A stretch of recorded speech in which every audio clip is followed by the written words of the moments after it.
فرمایا خیر الخطائین التوابون، سب سے پہلا کام ہم نے کیا کرنا ہے؟ اس آزمائش کے اندر صبر کرنا ہے۔ اب دیکھیں ہر بندہ موبائل لے کے بیٹھا ہے، ٹیلی ویژن پہ خبریں سن رہا ہے، جو بھی خبر اس تک پہنچتی ہے کہ فلاں جگہ پہ سیلاب آ گیا، فلاں جگہ پہ اتنا نقصان ہو گیا، بغیر تحقیق یہ ان خبروں کو آگے نشر کرنا شروع کر دیتے ہیں۔ اللہ کمال حاکمین نے قرآن میں اس کی بھی وضاحت کی ہے، فرمایا وہ ہر خبر کو آگے نشر نہ کیا کرو، پہلے اس کی تحقیق کیا کرو۔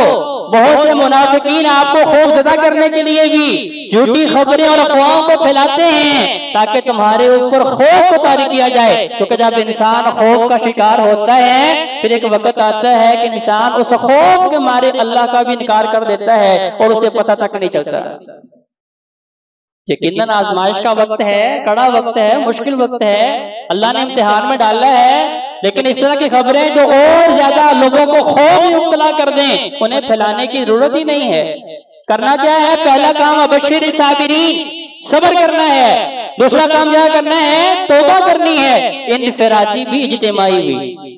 اللہ عذاب کے فیصلے کرنے کے بعد بھی عذابوں کو ٹال سکتا ہے، کیونکہ جو عذاب دینے پہ، عذاب بھیجنے پہ قادر ہے وہ اسے روکنے پہ بھی قادر ہے۔ یونس علیہ السلام، قوم نے یونس علیہ السلام کی بات کو نہیں مانا، اللہ سے ہم کلام ہوئے، اللہ سے بات کی، اللہ نے بتایا کہ آپ کی قوم کے اوپر ہم نے بارش کا عذاب نازل کرنا ہے۔ یونس علیہ السلام نے اللہ سے وقت نہیں پوچھا، ٹائم نہیں پوچھا، اور اس لمحے کا انتظار بھی نہیں کیا، اپنی قوم کو چھوڑا اور چلے گئے، کیونکہ اللہ نے فیصلہ کر لیا ہے کہ ان کی بغاوت، ان کی نافرمانی جو ہے ساری حدیں پامال کر چکی ہے، اب اللہ کے عذاب سے انہیں کوئی بچانے والا نہیں۔ یونس علیہ السلام نے بستی چھوڑی اور کشتی میں بیٹھے، اور پھر آگے کیسے جو ہے وہ مچھلی کے پیٹ میں چلے گئے، پیچھے سے قوم، بڑے لوگوں نے، سیانوں نے، بابوں بزرگوں نے سر جوڑا کہ یہ ہوائیں چل رہی ہیں، بادل اکٹھے ہو رہے ہیں، سارے کے سارے بادل جو ہے ہماری بستی کے اوپر اکٹھے ہو رہے ہیں۔ ان ہواؤں کی وجہ سے اللہ نے قوموں کو عذاب کے اندر مبتلا بھی کیا ہے، ان بارشوں میں اللہ کا عذاب بھی پوشیدہ ہوتا ہے۔ لہذا نوجوانوں نے، بچوں نے کہا بابا جی اب کرے کیا؟ کہا نبی جو تمہیں بتا رہے تھے کہ یہ زندگی اللہ کی امانت ہے، موت اللہ نے تمہیں دینی ہے، اور مرنے کے بعد تم نے دوبارہ اللہ کے سامنے کھڑے ہو کے اپنی زندگی کا حساب دینا ہے۔ تم نے رب کو رب نہیں مانا، نبی یونس کو رب کا پیغمبر نہیں مانا، لہذا اب یہ ہے کہ اس اللہ کے سامنے گریہ زاری کرو۔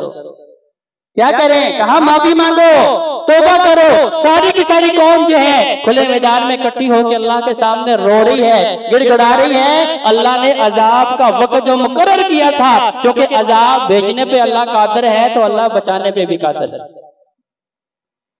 تو کرنا کیا ہے؟ توبہ و استغفار کرنی ہے۔ حضرت حسن بصری بڑے مشہور تابعی اور بڑے اللہ والے گزرے ہیں، صاحب علم اور اللہ کے ولی گزرے ہیں۔ ان کے پاس ایک بندے نے آ کے سوال کیا کہ میرے پاس اولاد نہیں، کیونکہ اللہ دے کے بھی آزماتا ہے، اللہ لے کے بھی آزماتا ہے۔ کہا میرے پاس اولاد نہیں، کہا فَقُلْتُ اسْتَغْفِرُوا رَبَّكُمْ إِنَّهُ كَانَ غَفَّارًا، سورہ نور کی آیت کریمہ پڑھ کے کہا کہ اگر تم توبہ کرنے والے بن جاؤ، استغفار کرنے والے بن جاؤ، اللہ سے معافی مانگنے والے بن جاؤ، اللہ کے سامنے رونے والے، آنسو بہانے والے بن جاؤ، اللہ ان آنسوں کی وجہ سے تمہیں اولادوں سے نواز دے گا۔ دوسرا بندہ آیا، کہتا ہے میرا جو ہے میری زمین جو ہے وہ غلہ نہیں اگاتی، میرے ارد گرد کے گاؤں دیہات میں بڑے بڑے غلے اگتے ہیں لیکن مجھے اتنا فائدہ نہیں ہوتا۔ اسے بھی یہی آیت کریمہ پڑھ کے بتائی فَقُلْتُ اسْتَغْفِرُوا رَبَّكُمْ إِنَّهُ كَانَ غَفَّارًا۔ جو لوگ اللہ سے معافی مانگنے والے ہوتے ہیں اللہ انہیں مال بھی دیتا ہے، اللہ انہیں سب کچھ عطا کر دیتا ہے۔ تیسرا آگے کہتا ہے بڑے عرصے سے بیمار ہو، لاچار ہو، بڑی بڑی دوائیاں کھا کے دیکھ لی ہیں، دم کروا کے دیکھ لیے ہیں، مجھے افاقہ نہیں ہو رہا، مجھے کوئی نسخہ بتا دیجئے میں کیا کروں؟ اس کے سامنے بھی آیت کریمہ پڑھی فَقُلْتُ اسْتَغْفِرُوا رَبَّكُمْ إِنَّهُ كَانَ غَفَّارًا۔ جو لوگ اللہ سے معافی مانگنے والے ہوتے ہیں اللہ اکبر حاکمین بیماریوں کو صحت یابی کے اندر تبدیل کر دیتا ہے۔ وہ تین مختلف معاملات لے کے آنے والے کہ اولاد نہیں ہے، دوسرا کہتا ہے میری زمین غلہ نہیں اگا رہی، تیسرا کہتا ہے بیماری میں مبتلا ہو۔ اب تینوں کو حل ایک ہی بتایا۔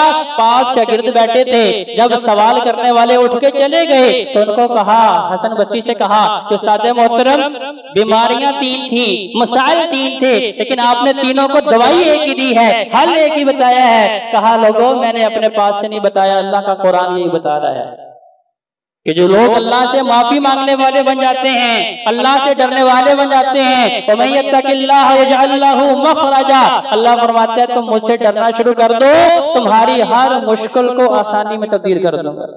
اِنَّ مَعَ الْعُسْرِ يُسْرًا، قرآن کا فیصلہ یہی ہے کہ اگر اللہ نے مشکل میں مبتلا کیا ہے، اللہ نے کسی آزمائش میں ڈالا ہے، تو پھر کیا کرنا ہے؟ اس کے بعد آسانی کا، تنگدستی کے بعد خوشحالی کا انتظار کرنا ہے۔ کس طرح؟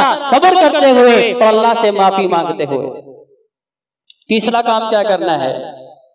عہد نبوی میں قحط سالی ہوئی، صحابہ کرام پریشان، صحابیات پریشان، سارے مدینے والے پریشان ہیں۔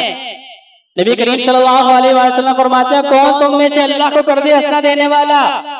مَن يُقْرِضُ اللَّهَ قَرْضًا حَسَنًا فَيُضَاعِفَهُ، فرمایا تم میں سے کون ہے جو اللہ کو قرض دے؟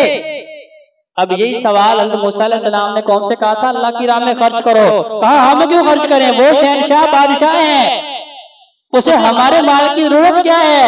فرمایا اللہ نے مال اس لیے دیا ہے کہ اگر اللہ کی راہ میں خرچ کرو گے، اللہ کا قرآن میں وعدہ ہے کہ 700 گنا بڑھا کے اس دنیا میں اللہ واپس کرے گا، اور جو حشر میں ملے گا اسے دیکھ کے انسان کی آنکھیں دنگ رہ جائیں گی، اور انسان یہ حسرت کرے گا کہ اللہ کاش میرے اس مال کا تو مجھے دنیا میں کوئی صلہ نہ دیتا، اور اتنی بہترین جنت میں مجھے جو صلہ دیا گیا ہے یہ سب سے عالی شان ہے اور بہترین ہے۔ حضرت عثمان غنی رضی اللہ عنہ نے سنا کہ نبی علیہ السلام کہہ رہے ہیں کون ہے جو اللہ کو قرض حسنہ دے؟ کون ہے جو اللہ کے ساتھ تجارت کرے، اللہ کو اپنی تجارت میں پارٹنر بنا لے، حصہ دار بنائے؟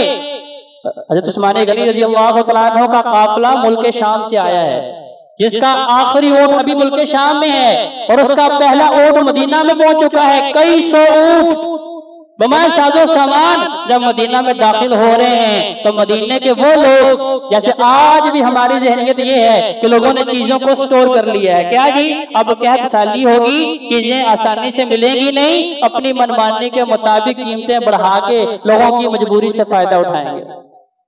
تو مدینے کے تاجر بھی یہ کہہ رہے ہیں کہ عثمان 1 گنا ہم سے منافع لے لو، ہمیں دے دو۔ دوسرا کہتا ہے 2 گنا لے لو، تیسرا کہتا ہے 3 گنا، 4 گنا، 5 گنا۔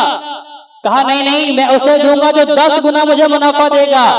اب اتنا کثیر مال، اتنا بڑا غلہ، اتنا بڑا جو ہے کہ ملک شام سے چلا مدینہ میں پہنچا، اور اتنا زیادہ مال، اتنا قیمتی مال، کہا میں تو 10 گنا سے کم نہیں دینے والا۔ اب سب آنکھیں پھاڑ پھاڑ کے دیکھ رہے ہیں کتنا مالدار بندہ کون ہے جو عثمان کو 10 گنا منافع دے کے یہ مال خریدے گا۔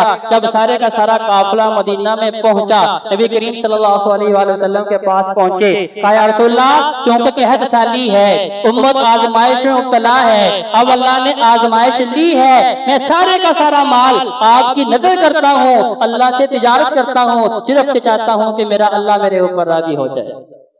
سوات میں دیکھیں کتنے ایسے لوگ تھے، گھروں میں بیٹھے تھے، لاکھوں اربوں کے مالک تھے، ایک لمحے میں اللہ نے جان بھی لے لی، اللہ نے مال بھی لے لیا۔ تو کس کام کا یہ مال ہے جو میرے کام نہیں آ سکتا؟ اللہ کہتا ہے تم لوگوں پہ خرچ کرو، تمہارے مال کو 700 گنا بڑھا کے تمہیں اس دنیا میں واپس دوں گا، اور جو آخرت میں دوں گا وہ دیکھ کے تو تمہیں حیران پریشان ہو جاؤ گے۔ تو ہم نے بھی کرنا کیا ہے؟ سب سے پہلے صبر کرنا ہے، دوسرے نمبر پہ انفرادی اور اجتماعی طور پہ اللہ سے معافی مانگنی ہے کہ اللہ آزمائش ہے تب بھی، اللہ عذاب ہے تب بھی ہم اپنے صغیرہ کبیرہ ظاہری باطنی اگلے پچھلے سارے گناہوں کا اعتراف کرتے ہیں، اللہ معافی مانگتے ہمیں معاف کر دے۔ تیسرا کام کیا کرنا ہے کہ اللہ نے جو ہمیں مال دیا ہے اپنے ارد گرد مستحقین کے اوپر خرچ کرنا ہے، انہیں دیں گے، اللہ راضی بھی ہوگا اور اللہ بڑھا کے ہمیں دنیا میں واپس بھی دے گا۔ اللہ کے حضور دعا ہے کہ اللہ ہمیں صحیح معنوں میں قرآن اور نبی علیہ السلام کے فرمان کو پڑھنے کی، سمجھنے کی اور اس کے اوپر عمل کرنے کی توفیق عطا فرمائے۔ اقول قولی ھذا استغفر اللہ لی ولکم ولسائر المسلمین والمسلمات۔